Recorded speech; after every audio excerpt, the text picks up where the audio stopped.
Clearing a pistol malfunction as fast as possible is an essential skill, especially if you're involved in a gunfight. So join me in today's video as we're going to learn how to keep it simple and get back to business fast.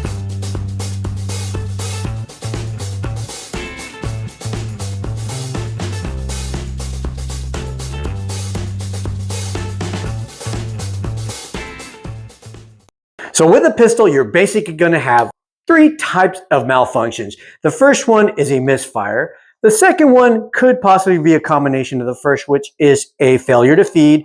The second could be a stovepipe, and the third is actually a double feed.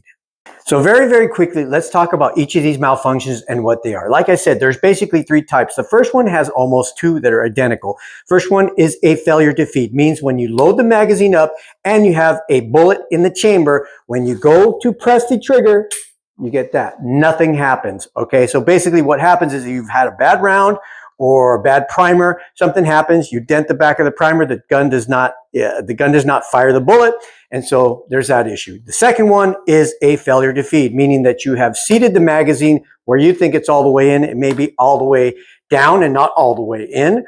And it does not allow you to go ahead and strip off a bullet from the magazine and load it into the chamber. So it just goes off the top, and again, you'll get that famous snap. Okay, that's the first one, which is a combination of two, a failure to feed or a misfire.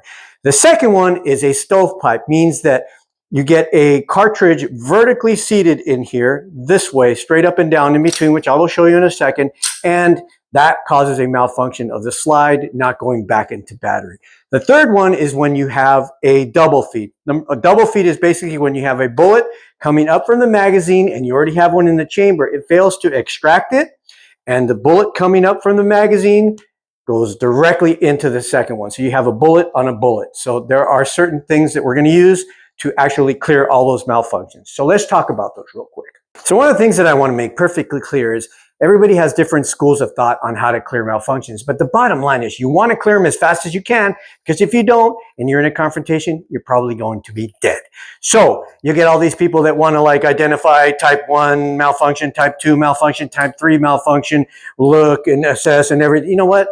All that stuff doesn't matter, and nobody gives a shit when you are actually caught up in a gunfight. All you got to do is clear it out and get back in business. You don't have to be identifying type 1, type 2, type 3. That's if you're a scholar and you never want to go shooting and practically apply it to a life and death situation.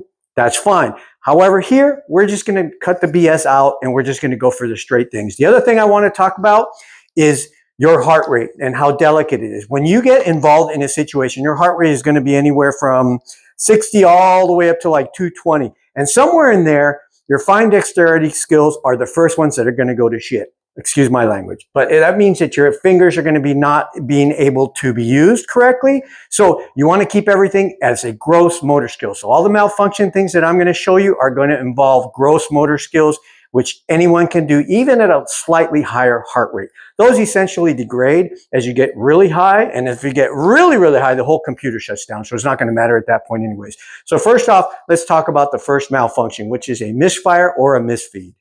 Okay, so I've already spoken about a misfire or a misfeed. On a misfire, you're going to press the trigger, nothing's going to happen. On a misfeed, you're going to press the trigger, nothing's going to happen. All you're going to do when that happens, just look at it, it goes click. All I'm going to do is tap, I'm going to roll the gun, and I'm going to rack it. And then I'm back in action, ready to go again. You'll see a lot of people who all they do is tap, they rack it, and goes back. See how the gun stayed vertical? That is no good. Reason being is you can actually induce another malfunction. The round that you have cleared could go right back in. It's 1,000,000 to 1, but it has happened, and I've seen it in students. Goes right back in and drops directly in between the round and the chamber, and it gets locked like that. So you don't want to do that. You want to let gravity work for you. So it's a tap, a roll, and a rack. Let gravity do the work and clear that round. Boom, slide goes back, I'm back on target. Also, the reason that you are tapping it underneath is because, again, your magazine wasn't seated all the way. It's a quick tap, roll, and rack. So that is basically how you clear a malfunction with your misfire or misfeed. The other thing is, too, you don't want to be grabbing it. Remember I said about fine dexterity skills? You don't want to be grabbing the gun like this or doing anything like that, okay? That's a fine dexterity skill. That one's going to go to crap immediately. So you want to just in between the bottom of your palm and fingers, just like that. And all you do is press forward and release, okay? This can be really, really life-saving to you if you are involved in a gunfight and your heart rate is extremely high. You don't want to be doing this because your hands are going to be slipping all over the place. Fine dexterity skills we want to avoid. So that is the first way to clear out. Tap it, roll it, rack it, and you're back in action for a failure feed or a misfire.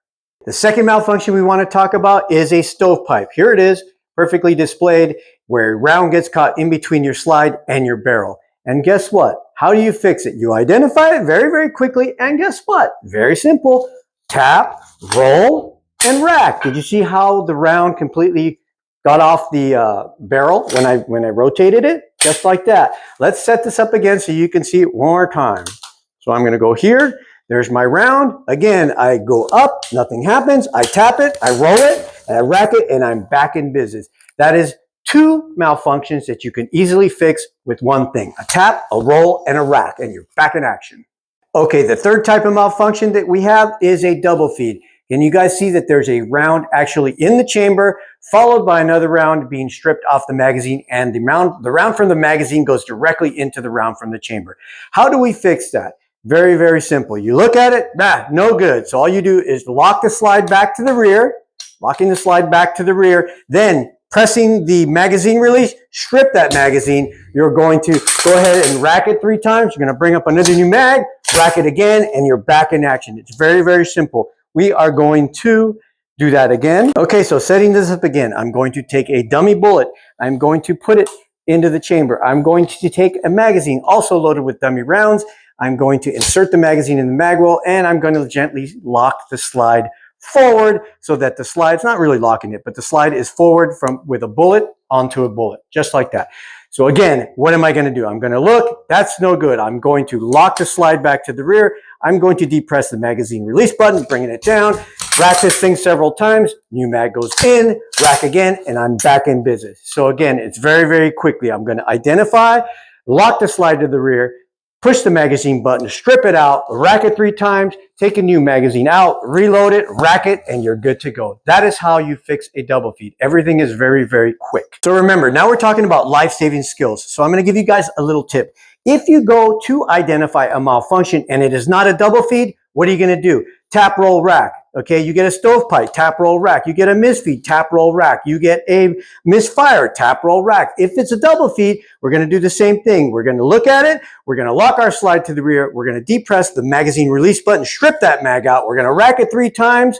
We are going to reach in, grab another mag, insert a mag, rack it again, and you're back in business. It's very, very quick. So try to identify if it's not a double feed, it can only be one of the other 2 or 3, which is a misfire, a stovepipe, or a failure to feed. So remember that little tip. No double feed, then tap, roll, rack. Very, very quick, very, very essential in order to keep yourself in the fight and possibly saving your life. So that about wraps it up on how to fix any pesky malfunctions fast and keep you in the fight, possibly saving your life. Join us next week as we go into how to clear malfunctions one-handed. Say you get shot left side, you can still clear your malfunctions, reload your pistol one-handed. Same thing goes with your left hand. You can still stay in the fight, clear those malfunctions one-handed, and reload and get back in the business. So if you guys like this channel, and if you guys like these videos, please like and subscribe so we can keep this awesome tactical type of educational and life-saving material coming to you. Until next time, we hope you enjoyed the video, and we'll see you on the next video.